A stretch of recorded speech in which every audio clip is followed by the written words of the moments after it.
और लोगों क्या हालचाल। तो स्वागत है आपका एक और नई वीडियो में। और हाँ, अगर आपने इससे पहले का वीडियो नहीं देखा है तो देख सकते हो, लिंक डिस्क्रिप्शन में है। तो बिना किसी देरी के वीडियो को शुरू करते हैं। तो एपिसोड की शुरुआत होती है और हमें सबसे पहले जॉन को बताया जाता है, जो कि उस लकड़ी के दरवाजे की ओर बढ़ रहा होता है। लेकिन तभी यहाँ पर एक बंदा चिल्लाता है कि इस लड़की को पकड़ लो, अगर हमने इसकी बदल वाली लोमड़ी ले ली तो यकीनन हम 10 लोग ब्लड पूल में पहुंचने के काबिल हो जाएंगे। और उस आदमी की यह आवाज गूंजी थी और उसने अपना एक कदम बढ़ाया ही था, तभी वो आदमी उड़ता हुआ जाता है और एक पेड़ में जानकर लगता है धड़ाक, जिसकी वजह से वो पेड़ भी टूट जाता है और वो आदमी वहां पर खून की उल्टियां करने लगता है। और जब बाकी के लोग उस आदमी की ऐसी हालत देखते हैं और वो भी एक ही अटैक में, तो उनका दिल वहां पर कांप जाता है। अब इतने में हमारे जान की यहाँ पर डरावनी आवाज आती है कि जो कोई भी एक कदम भी आगे बढ़ाने की कोशिश करेगा उसे मैं मार डालूंगा। अब यह कहती हमारा जान उस लकड़ी के दरवाजे की ओर आगे बढ़ने लगता है। लेकिन अभी हाल जिस बंदे को हमारे जान ने घायल किया था उसकी आवाज एक और बार गूंजती है कि अगर ये लोमड़ी हमारे हाथ से निकल गई तो हमारे हाथ से 3 साल तक ब्लड पूल से दूर रहने का रास्ता भी चला जाएगा। और उस आदमी ने यह आवाज गूंजी थी कि उसे लगता है, मतलब कि उसे लगा कि उसके कानों के पास से एक बहुत ही पावरफुल खम्मा गुजरा।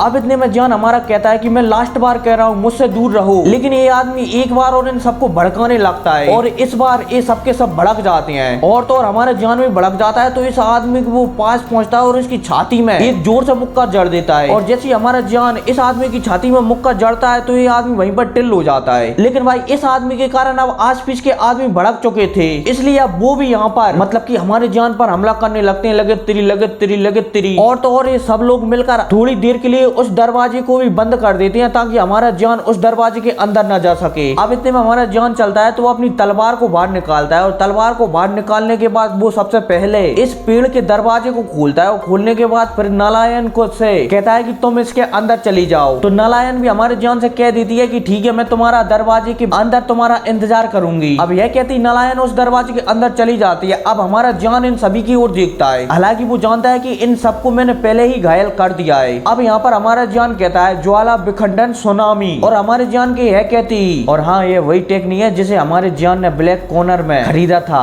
मतलब कि इसने नहीं खरीदा था, इसके भाई ने खरीदा था, वो लाल कागज में। ये वही टेक्निक है। अब जैसे हमारा जान इस टेक्निक का उपयोग करता है तो यहाँ पर आस पास चारों तरफ तबाही तबाही फैल जाती है और सब एक दूसरे पर घायल होकर दूर दूर फेंक जाते हैं। और ऐसा लगता है कि मानो यहाँ 50 मीटर में बहुत सारा भूकंप आ गया हो। और तो यहाँ पर चारों तरफ खून ही खून फैल जाता है। अब यहाँ पर हमारा जान चलता है तो अपनी तलवार को वो अपनी स्टोरेज अंगूठी में रख लेता है और मुड़कर उस लकड़ी के दरवाजे की ओर जाने लगता है। लेकिन तभी हमारे जान के सामने एक बुजुर्ग प्रकट होता है और फिर वो हमारे जान से कहता है कि छोटे साथी, क्या आपको लगता है कि आप यहाँ पर इतनी तबाही फैलाने के बाद, मतलब कि इतनी गंदगी फैलाने के बाद आप यहाँ से सही तरीके से चुपचाप तरीके से जा सकते हो? अब इतने में यहाँ पर ये आवाज सुनकर हमारा जान उसी दिशा की ओर मुड़ता है जिस दिशा से ये आवाज आई हुई थी। वहाँ पर हमारा जान देखता है कि वहाँ पर एक बुजुर्ग आदमी खड़ा हुआ है जिसकी आंखों में विनम्रता झलक रही है। हमारा जान इसे देखता है और फिर देखने के बाद सोचता है कि उससे नालायन ने कहा था कि यहाँ पर डाउजोंग लेवल का बंदा एक भी नहीं आ सकता, लेकिन ये सामने वाला बंदा तो डाउजोंग लेवल पर है। तो इतने में हमारा जान समझ जाता है कि ये बंदा शायद किसी बाहर जगह सा नहीं है, बल्कि सोना निकलने वाली चूहे जनजाति का कोई सदस्य है। और जैसे ये ख्याल हमारे जान के मन में आता है तो वो वहाँ पर समझ जाता है कि अगर मुझे ब्लड पूल माउंटेन की सही तरीके से उपयोग करना है तो मुझे इस आदमी को खुश करना होगा। फिर इतने में हमारा जान उस आदमी से कहता है कि यहाँ पर जो कुछ भी हुआ है उसकी मैं अपने आप पर जिम्मेदारी लेता हूँ, उम्मीद है कि आप मुझे माफ कर देंगे। इतने में हमारा जान चलता है तो वो अपनी स्टोरेज अंगूठी से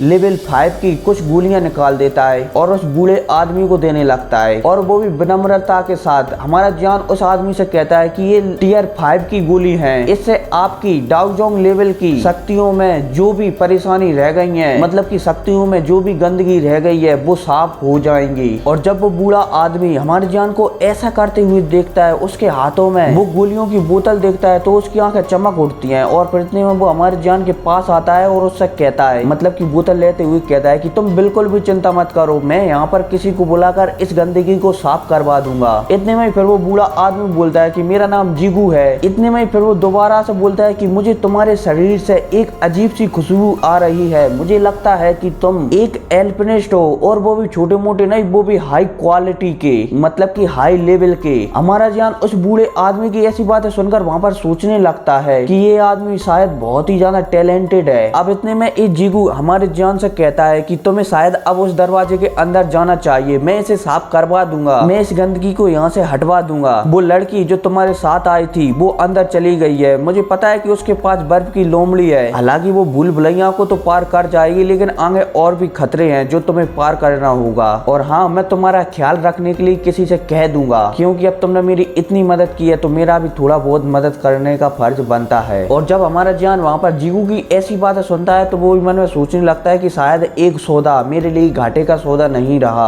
अब इतने में हमारा जान चलता है तो उस पेड़ के दरवाजे की ओर जाने लगता है, लेकिन तभी सीन शिफ्ट होता है और हमें जीगू को बताया जाता है जो कि सोच रहा होता है कि शायद ये लड़का हमारी थोड़ी सी मदद कर सकता है। अब इतने में जान को बताया जाता है जो कि उस दरवाजे से अंदर चला जाता है। अब वहाँ पर जाते ही हमारे जान को चारों तरफ चमकदार कोहरा मिलता है, लेकिन तभी नालायन की आवाज आती है और वो कहती है कि जान तुम आ गए, चलो अब हम चलते हैं। लेकिन जान को नालायन आस पास कहीं पर भी दिखाई नहीं दे रही थी। तभी नालायन जान से कहती है कि जान एक कोई जादुई कोहरा है, इसलिए मैं तुम्हें नहीं दिखूंगी, सिर्फ मेरी आवाज ही तुम्हें सुनाई देगी, चलो इस कोहरे से बाहर निकलते हैं। तो हमारा जान चलता है तो वो भी नालायन की आवाज के पीछे पीछे जाने लगता है। अब ये लोग आधे घंटे तक चलते हैं और आखिर आधे घंटे तक चलने के बाद ये लोग इस कोहरे से बाहर निकल जाते हैं। अब जैसे ये लोग बाहर निकलते हैं तो यहाँ पर देखते हैं कि सामने एक बहुत ही ऊंची पहाड़ी है और उस पहाड़ी पर एक पतला सा रास्ता गया है और उस रास्ते पर लगातार गोल्डन कलर के बालों वाले चूहे इधर से उधर घूम रहे हैं। अब यहाँ पर नालायन हमारे जान को थोड़ी सी जानकारी देती है और जानकारी देने के बाद ये लोग उस पहाड़ी के पतले रास्ते पर जाने लगते हैं। अब सीन शिफ्ट होता है और हमें एक मंच का सीन बताया जाता है जहाँ पर 20-25 लोग खड़े हुए हैं और यहाँ पर ये 25 बंदे ग्रुप में डिवाइडेड हैं, मतलब कि कोई सिंगल बंदा है, कोई 2 बंदे हैं, कोई 3 बंदे हैं और कोई 4 बंदे हैं। ऐसे जैसे यहाँ पर बंदे खड़े हुए हैं। अब एक लड़की को बताया जाता है जिसका नाम मिस फेंग होता है और इस लड़की की ओर सभी लोग घूर घूर कर देख रहे होते हैं और इसकी ओर आकर्षित हो रहे होते हैं। तभी यहाँ पर 2 बुड्ढे आ जाते हैं और वो कहते हैं कि भूल भुलैया का दरवाजा पूरी तरह से बंद कर दिया गया है, अब बारी है इस चौकी को तोड़ने की। और वो कहती हैं। तभी वहाँ पर 2 लोग और आ जाते हैं, जिनमें से एक होता है हमारा जान और एक होता है नालायन। वहाँ पर जान आते ही कहता है कि मुझे माफ कर देना, मुझे थोड़ा टाइम हो गया यहाँ पर पहुँचने में। अब यहाँ पर इतने में हमारे जान की नजर इस ग्रुप पर पड़ती है, मतलब कि इन 25 लोगों पर पड़ती है। हमारा जान यहाँ पर सोचने लगता है कि इतने बंदे मुझसे पहले यहाँ पर कैसे पहुंच गए, लेकिन हमारा जान उन 25 बंदों को देख ही रहा होता है। इतने में उसकी नजर मिस फेंग पर पड़ती है जो कि हमारे जान को ही देख रही होती है। हमारा जान भी मिस फेंग को ही देख रहा होता है। अब इन दोनों के बीच टांगा टांगी होती है, जहाँ पर हमारा जान सोच रहा होता है कि ये लड़की पता नहीं कितनी पावरफुल होगी, और वहीं वो लड़की मतलब कि मिस फेंग भी सोच रही होती है जान के बारे में कि इस लड़के ने विंड लाइटनिंग पवेलियन को बहुत ज्यादा नुकसान पहुंचाया है। अगर मैं इसे पकड़ लेती हूँ या फिर इसे मार डालती हूँ तो मुझे शायद भविष्य में विंड लाइटनिंग पवेलियन की हेड की सीट मिल जाए या फिर कुछ सहायता मिल जाए हेड की सीट को लेने में। अब इतने में हमारे जान को बताया जाता है जिसकी नजर 2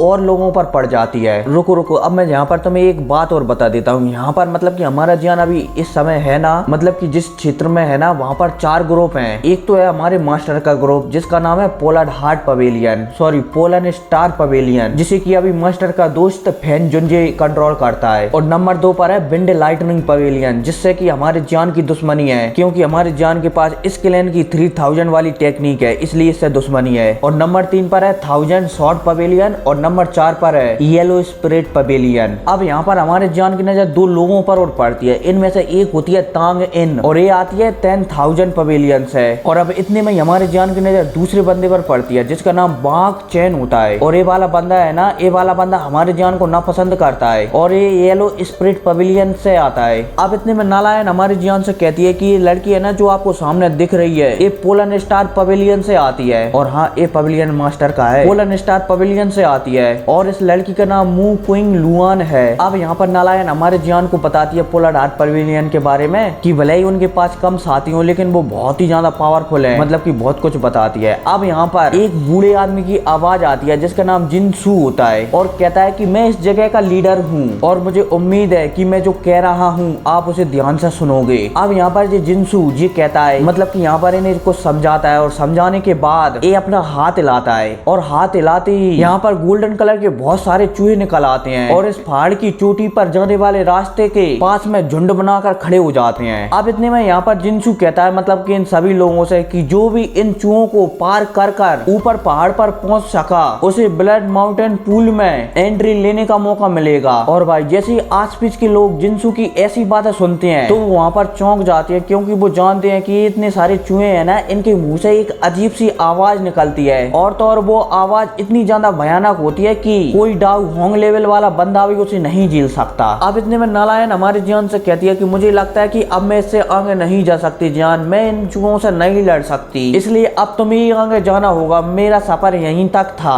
और जब हमारा जान नालायन की ऐसी बात सुनता है तो वो उससे कहता है कि कोई बात नहीं, मुझे बताओ कि इन चूहों से कैसे लड़ा जाता है और आखिर ये चूहे हम पर किस प्रकार से हमला करेंगे। अब यहाँ पर नालायन हमारे जान को बताती है कि ये चूहे है ना एक प्रकार की तरंग ऊर्जा को छोड़ेंगे जो कि हमारे कानों में जाएगी और हमारे माइंड को शून्य कर देगी। मतलब कि अगर हमें इनसे सीधे सीधे लड़ना है तो हमें भी कोई सोनिक्स टेक्निक चाहिए, मतलब कि आवाज वाली टेक्निक की आवश्यकता पड़ेगी। तो हमारा जान यहाँ पर सोचने लगता है कि उसके पास एक आवाज वाली टेक्निक है जो कि उसने ब्लैक कॉर्नर क्षेत्र में रैंक 7 की गोली को खाने के बाद आई थी, मतलब कि ड्रैगन पिल। और तो और उसने इनर एकेडमी से भी उस डाउट टेक्निक का एक और सेकंड वर्जन ले लिया था, मतलब कि आवाज वाली टेक्निक की टेक्निक भी ले ली थी। और हमारे जान को तब उस टेक्निक का ख्याल आता है तो वो उस बारे में सोचने लगता है और फिर कहता है कि तुम चिंता मत करो नालायन, तुम भी मेरे साथ चलोगी। अब यहाँ पर इन सबके बीच मतलब कि 25-26 बंदों के बीच आपस में बात चली रही थी कि हमें एक साथ चलना चाहिए, ऐसा करना चाहिए, वैसा करना चाहिए। इतने में वहाँ पर जिनसू की आवाज दोबारा से आती है कि चेक पॉइंट को तोड़ना शुरू करो। और भाई जैसे ही वहाँ पर जिनसू की आवाज गूंजती है तो वहाँ पर एकदम साइलेंट खा जाता है, मतलब कि कोई भी बीच में बोलने की हिम्मत नहीं करता। और फिर क्या इसी के साथ ये एपिसोड भी खत्म हो जाता है। मिलते हैं अगली वीडियो में, तब तक के लिए टेक केयर एंड